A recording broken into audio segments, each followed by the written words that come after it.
ओम शांति। 9 जून 2025 बाबा की महावाक्य। मीठे बच्चे, तुम सारे विश्व पर शांति का राज्य स्थापन करने वाले बाप के मददगार हो। अभी तुम्हारे सामने सुख शांति की दुनिया है। प्रश्न: बाप बच्चों को किस लिए पढ़ाते हैं? पढ़ाई का सार क्या है? उत्तर: बाप अपने बच्चों को स्वर्ग का प्रिंस, विश्व का मालिक बनाने के लिए पढ़ाते हैं। बाप कहते हैं, बच्चे, पढ़ाई का सार है दुनिया की सब बातों को छोड़ दो। ऐसे कभी नहीं समझो हमारे पास करोड़ हैं, लाख हैं, कुछ भी हाथ में नहीं आएगा, इसीलिए अच्छी रीति पुरुषार्थ करो, पढ़ाई पर ध्यान दो। गीत: आखिर वह दिन आया आज। ओम शांति। बच्चों ने गीत सुना। आखिर विश्व पर शांति का समय आया।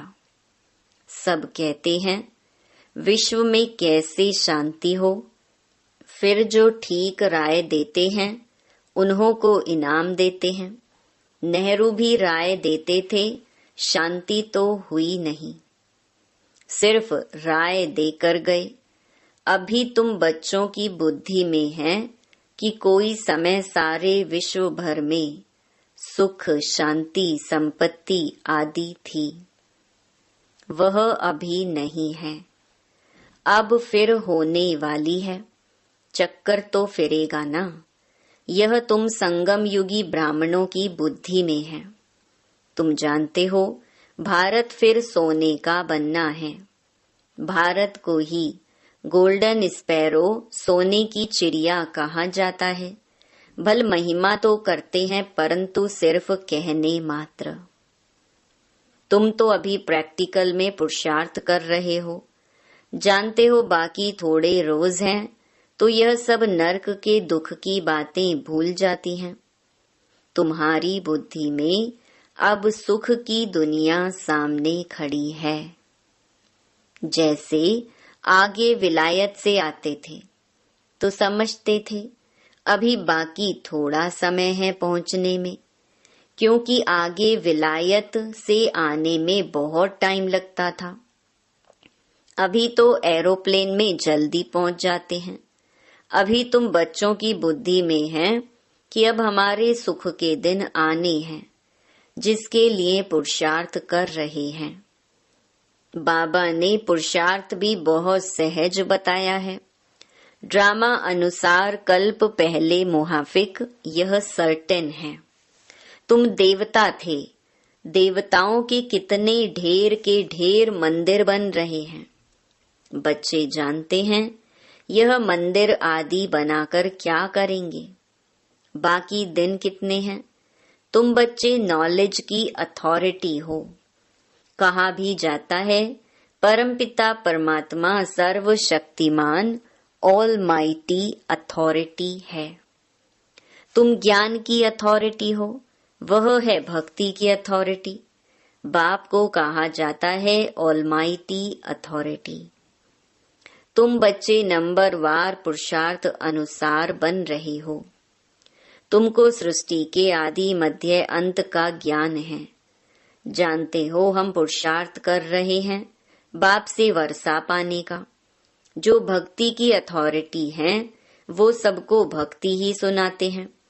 तुम ज्ञान की अथॉरिटी हो तो ज्ञान ही सुनाते हो। सतयुग में भक्ति होती ही नहीं।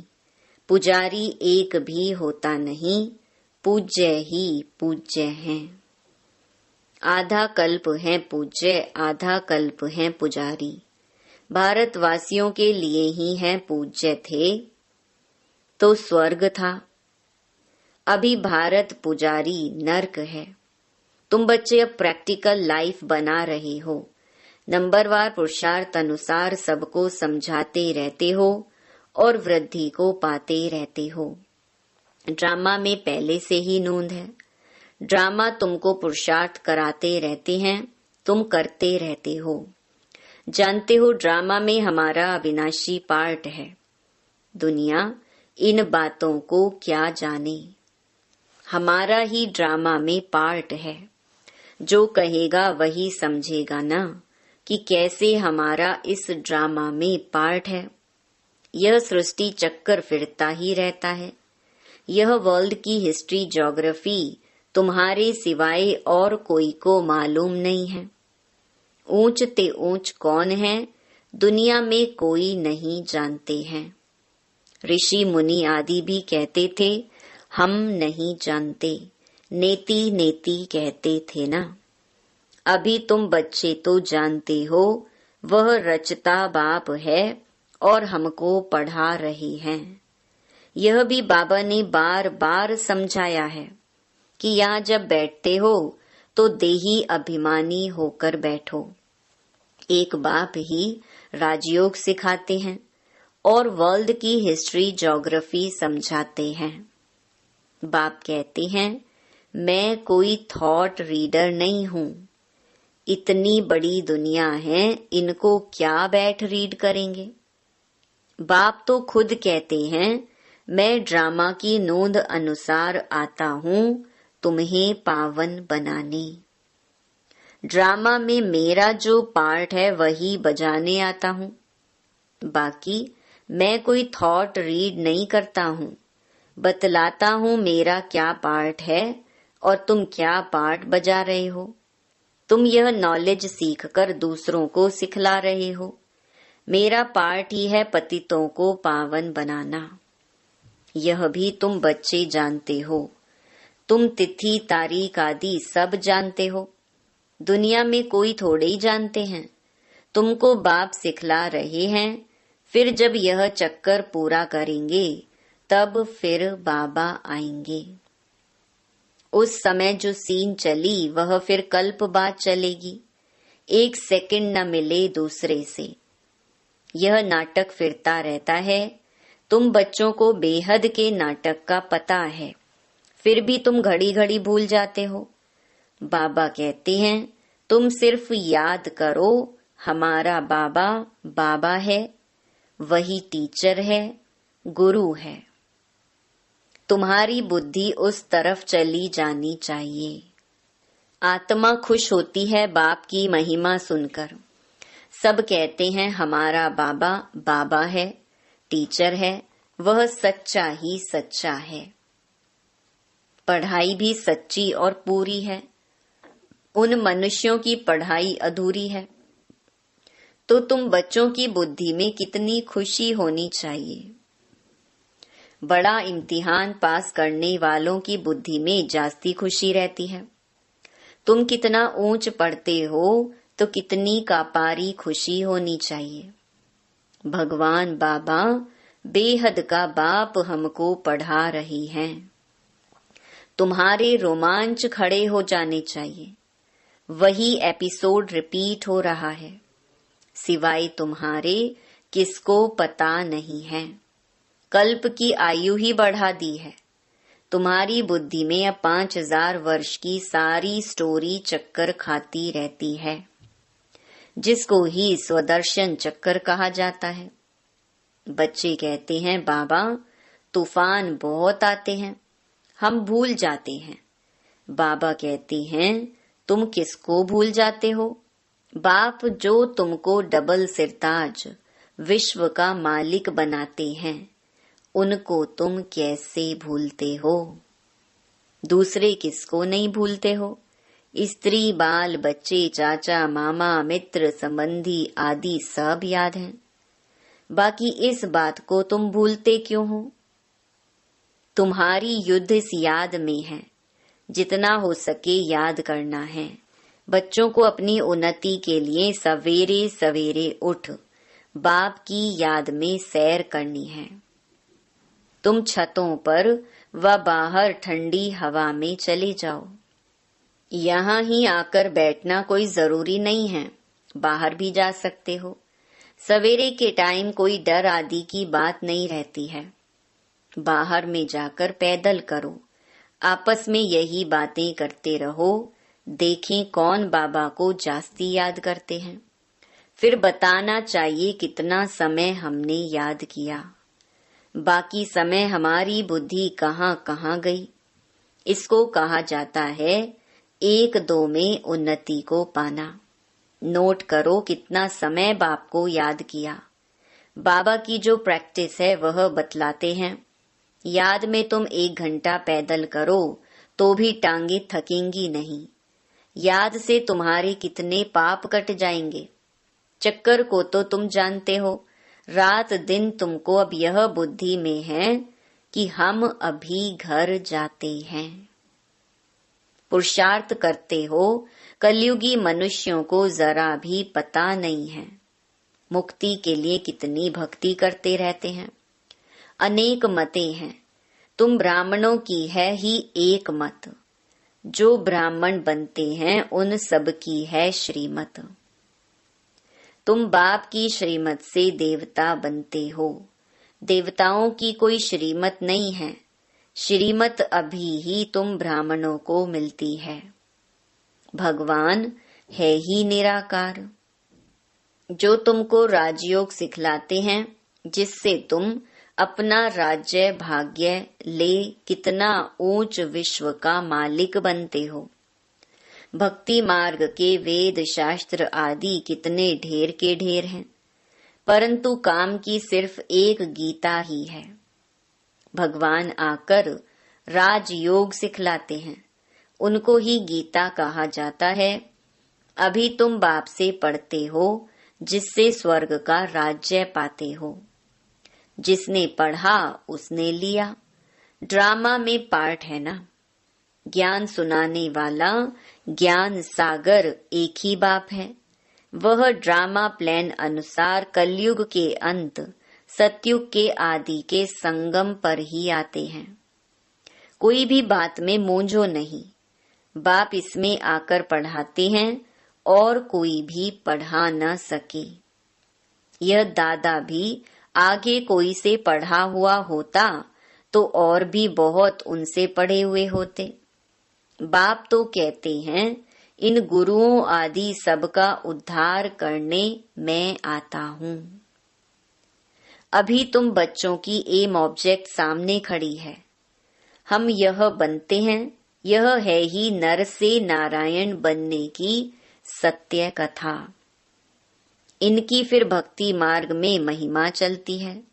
भक्ति मार्ग की रस्म चलती आती है। अभी यह रावण राज्य पूरा होना है। तुम अभी दशहरा आदि में थोड़े ही जाएंगे। तुम तो समझाएंगे यह क्या करते हैं। यह तो बेबीज का काम है। बड़े बड़े आदमी देखने जाते हैं।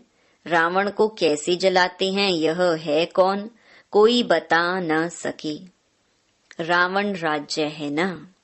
दशहरे आदि में कितनी खुशी मनाते हैं, जिसमें रावण को जलाते आते हैं।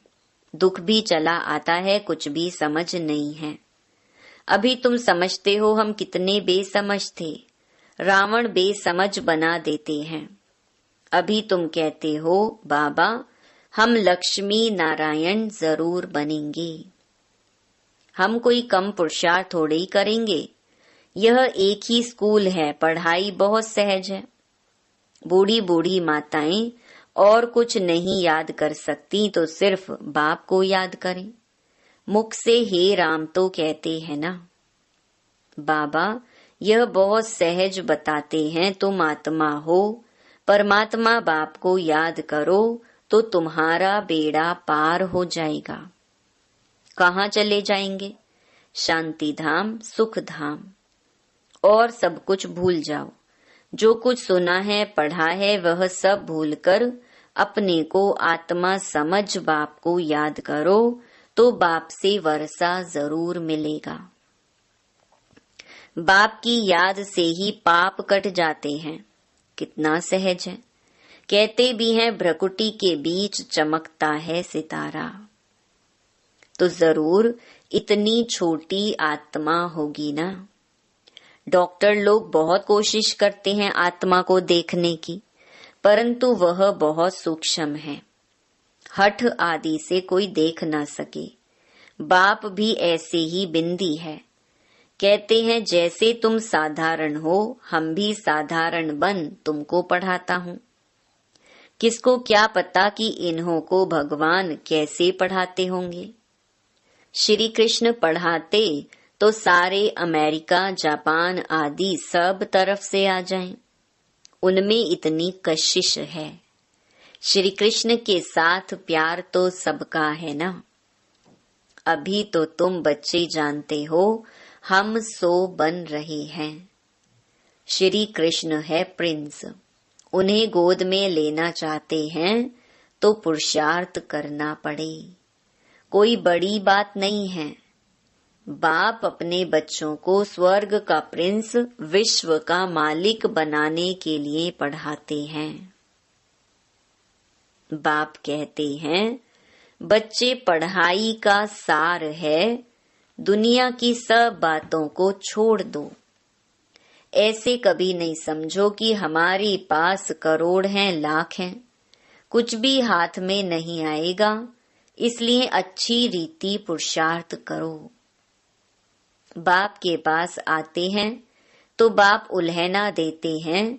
8 मास से आते हो और बाप जिनसे स्वर्ग की बादशाही मिलती है, उनसे इतना समय मिले भी नहीं। कहते बाबा फलाना काम था। अरे तुम मर जाते फिर यहाँ कैसे आते? यह बहाने थोड़े ही चल सकेंगे। बाप राजयोग सिखा रहे हैं और तुम सीखते नहीं। जिसने बहुत भक्ति की होगी उनको 7 रोज तो क्या, 1 सेकंड में भी तीर लग जाए। सेकंड में विश्व का मालिक बन सकते हैं। यह खुद अनुभवी बैठा है। विनाश देखा, चतुर्भुज रूप देखा, बस समझने लगा, ओहो हम विश्व के मालिक बनते हैं। साक्षात्कार हुआ, उमंग आया और सब कुछ छोड़ दिया। यहाँ तुम बच्चों को मालूम पड़ा बाप आए हैं विश्व की बादशाही देने। बाप पूछते हैं निश्चय कब हुआ? तो कहते हैं 8 मास। बाबा ने समझाया है मूल बात है याद और ज्ञान, बाकी तो दीदार कोई काम का नहीं। बाप को पहचान लिया तो फिर पढ़ना शुरू करो तो तुम भी यह बन जाएंगे। पॉइंट्स मिलती हैं जो कोई को भी समझा सकते हो। बहुत मिठास से समझाओ। शिव बाबा जो पतित पावन हैं कहते हैं मुझे याद करो तो पावन बन, पावन दुनिया का मालिक बन जाएंगे। युक्ति से समझाना है। तुम चाहते हो ना गॉड फादर लिबरेट कर स्वीट होम वापस ले जाए। अच्छा, अब तुम्हारे ऊपर जो कट जंक चढ़ी हुई है उसके लिए बाप कहते हैं मुझे याद करो। अच्छा, मीठे मीठे सिकिलधे बच्चों प्रति माता पिता बाप दादा का याद प्यार और गुड मॉर्निंग। रूहानी बाप की रूहानी बच्चों को नमस्ते। धारणा के लिए मुख्य सार। पहला, सवेरे सवेरे उठ पैदल करते बाप को याद करो। आपस में यही मीठी रूह रिहान करो कि देखें कौन कितना समय बाबा को याद करता है। फिर अपना अनुभव सुनाओ। दूसरा, बाप को पहचान लिया तो फिर कोई बहाना नहीं देना है, पढ़ाई में लग जाना है। मुरली कभी मिस नहीं करनी है। वरदान, सर्व के गुण देखते हुए स्वयं में बाप के गुणों को धारण करने वाले गुण मूरत भव। संगम युग पर जो बच्चे गुणों की माला धारण करते हैं वही विजय माला में आते हैं। इसीलिए होली हंस बन सर्व के गुणों को देखो और एक बाप के गुणों को स्वयं में धारण करो। यह गुणमाला सभी के गले में पड़ी हुई हो। जो जितने बाप के गुण स्वयं में धारण करते हैं उनके गले में उतनी बड़ी माला पड़ती है। गुणमाला को सिमरण करने से स्वयं भी गुण मूर्त बन जाते हैं। इसी की यादगार में देवताओं और शक्तियों के गले में माला दिखाते हैं। स्लोगन: साक्षीपन की स्थिति ही यथार्थ निर्णय का तख्त है। अव्यक्त इशारे: आत्मिक स्थिति में रहने का अभ्यास करो, अंतर्मुखी बनो। अंतर्मुखी होकर कार्य करने से विघ्नों से, व्यर्थ संकल्पों से बच जाएंगे और समय भी बहुत बच जाएगा। जो अंतर्मुखी रहते हैं उनमें स्मृति की समर्थि भी आती है और आत्मा रूपी नेत्र पावरफुल बनता जाता है, जिससे यदि कोई भी विघ्न आने वाला होगा तो यह महसूसता आएगी कि आज कोई पेपर होने वाला है। और जितना पहले से मालूम पड़ता जाएगा तो होशियार होने के कारण सफलता पा लेंगे। अच्छा, ओम शांति।